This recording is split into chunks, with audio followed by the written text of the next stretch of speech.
হানজালার গোসল হয়েছিল তৃতীয় আসমানে জমজমের পানিতে। হযরত হানজালা রাদিয়াল্লাহু তাআলা আনহু তিনি সদ্য বিবাহ করেছেন। ওই সময় আমাদের প্রিয় নবী সাল্লাল্লাহু আলাইহি ওয়াসাল্লাম সাহাবীদেরকে বললেন, আমার সাহাবায়ে কেরাম, তোমরা উহুদের যুদ্ধের জন্য প্রস্তুতি গ্রহণ করো। রাসূলুল্লাহ সাল্লাল্লাহু আলাইহি ওয়াসাল্লাম হযরত হানজালা রাদিয়াল্লাহু তাআলা আনহুকে বললেন, হানজালা, তোমাকে যুদ্ধে যেতে হবে না। তখন হানজালা রাদিয়াল্লাহু তাআলা আনহু বললেন, ইয়া রাসূলুল্লাহ, আপনি যুদ্ধে যাবেন, কাফেরদের সঙ্গে যুদ্ধ করবেন, আর আমি সেখানে না গিয়ে স্ত্রীর সঙ্গে আমোদ প্রমোদ করব? এটা আমি সহ্য করতে পারবো না। আমাকেও যুদ্ধে নিয়ে চলুন। রাসূলুল্লাহ সাল্লাল্লাহু আলাইহি ওয়াসাল্লাম তখন বললেন, হানজালা, আমি তোমাকে আদেশ দিলাম, তুমি বাড়িতে থাকো, তোমাকে যুদ্ধে যেতে হবে না।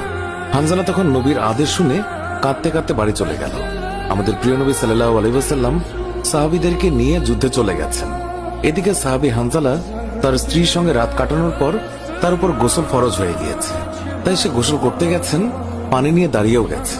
এই সময় মদিনার গলি থেকে কেউ একজন চিৎকার করে বলছিলেন, মদিনার মুসলমানরা, তোমরা কার জন্য জীবিত থাকবে? তোমাদের প্রিয় নবীকে কাফের মুশরিকরা শহীদ করে দিয়েছে।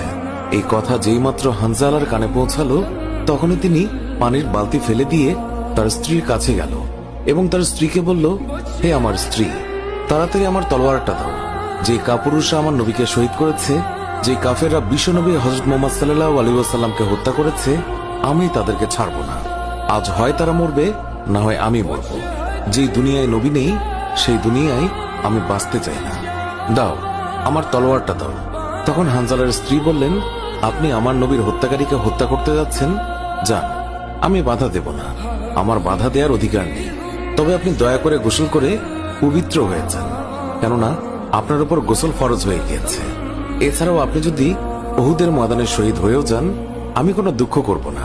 উত্তরে হানজালা বললেন, না, যদি আমি গোসল করতে যাই, তবে আমার নবীর হত্যাকারীরা কিছু সময়ের জন্য হলেও বেঁচে থাকবে। এটা আমি হতে দিতে পারি না। আমার যেই দুনিয়ায় আমার নবী বেঁচে নেই, ওই দুনিয়ার পানি দিয়ে আমি গোসল করতে পারি না। এই বলে তিনি তলোয়ার নিয়ে চলে গেলেন। উহুদের ময়দানে তিনি অনেক কাফেরকে হত্যা করলেন। একসময় যুদ্ধ করতে করতে তিনি শহীদ হয়ে গেলেন। যুদ্ধ শেষ হয়ে গেলে আল্লাহ রাসূল সাহাবীদেরকে বললেন, হে আমার সাহাবীরা, তোমরা যাও, গিয়ে দেখো আমার যে সকল সাহাবায়ে কেরাম শহীদ হয়েছে তাদের লাশ সংগ্রহ করো এবং তাদেরকে গোসলবিহীন দাফনের ব্যবস্থা করো। সকল শহীদের লাশ এনে এক জায়গায় রাখা হচ্ছে। নবীজি গুনে দেখলেন ৬৮টি লাশ রয়েছে, ২টি লাশ নেই। একজন তার চাচা হামজা রাদিয়াল্লাহু তাআলা আনহু, আর আরেকজন হানজালা রাদিয়াল্লাহু তাআলা আনহু। অস্থির হয়ে পড়লেন নবীজি। সব সাহাবাদের পাঠালেন লাশ খোঁজার জন্য। হঠাৎ বোরখা পরা এক মহিলা এসে দাঁড়ালেন নবীজির কাছে। নবীজি তাকে চিনলেন না। মহিলা বললেন, শুনুন ইয়া রাসূলুল্লাহ, কাল আপনি একটা বিয়ে পড়িয়েছিলেন, মনে আছে? নবীজি বললেন, হ্যাঁ, আমি তো হানজালার বিয়ে পড়িয়েছি, যার বিয়ের খুশিতে আমি খুরমা খেজুর ছিটিয়েছিলাম। মহিলা বললেন, ইয়া রাসূলুল্লাহ, আমার হাতটা দেখেন, হাতের মেহেদি এখনো শুকায়নি। কাল বিকেলে বিয়ে হয়েছিল, আর রাতে উহুদের যুদ্ধের জন্য বের হয়ে যান হানজালা। ওনার উপর গোসল ফরজ হয়েছিল, কিন্তু উনি গোসল করে বের হতে পারেননি। যাওয়ার আগে শুধু বলে গেছেন, যদি বেঁচে থাকি তাহলে দেখা হবে দুনিয়ায়, আর যদি শহীদ হয়ে যাই তাহলে দেখা হবে জান্নাতে। নবীজি কাঁদছেন। মহিলা বললেন, ইয়া রাসূলুল্লাহ, শহীদের তো আপনি গোসল দেন না, আমার স্বামীকে আপনি একটু গোসল করিয়ে দেবেন। নবীজি সম্মতি প্রকাশ করার পর একজন সাহাবী দৌড়ে এসে বলল, ইয়া রাসূলুল্লাহ, হানজালাকে পাওয়া গেছে। সবাই গেলেন, গিয়ে দেখলেন সাদা কাফনের ভিতরে লাশের মাথায় পানি। নবীজি হানজালার মাথায় হাত দিলেন।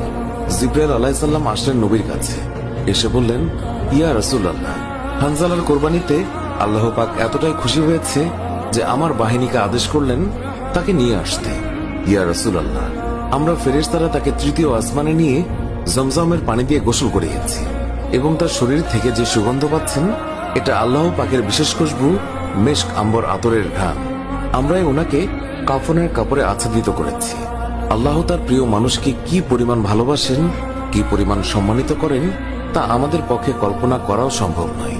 শহীদগণকে গোসলবিহীন দাফন করা হয় কারণ কিয়ামতের ওই কঠিন দিন যখন মহান আল্লাহ রাব্বুল আলামিন বিচারের জন্য বসে যাবেন, তখন এই সাহাবায়ে কেরাম আল্লাহর সামনে দাঁড়িয়ে যাবে। মহান আল্লাহ রাব্বুল আলামিন তাদেরকে জিজ্ঞাসা করবেন, বান্দারা, তোমাদের এই অবস্থা কেন? তারা তখন বলবে, রাব্বুল আলামিন, আপনি তো জানেন আমরা আপনার ওই সকল বান্দা যারা আপনার বিরুদ্ধে যে সকল কাফের মুশরিক কথা বলে তাদেরকে হত্যা করতে গিয়ে শহীদ হয়ে গিয়েছিলাম। আল্লাহ তাআলা বলবেন, ও আমার বান্দারা, তোমরা যারা আমার জন্য তোমাদের জীবনের মায়া ত্যাগ করেছিলে, তার জন্য আমি তোমাদেরকে আজ বিনা হিসাবে জান্নাত দান করলাম। সুবহানাল্লাহ। সুপ্রিয় দর্শক, এর সাথেই শেষ হচ্ছে এখনকার ভিডিওটি ভালো লাগলে লাইক দিন, আপনার প্রিয়জনদের মাঝে শেয়ার করুন। এখনকার মতো বিদায় নিচ্ছি, দেখা হবে নতুন কোনো ভিডিওতে। এতক্ষণ ধরে ভিডিওটি দেখার জন্য অনেক অনেক ধন্যবাদ।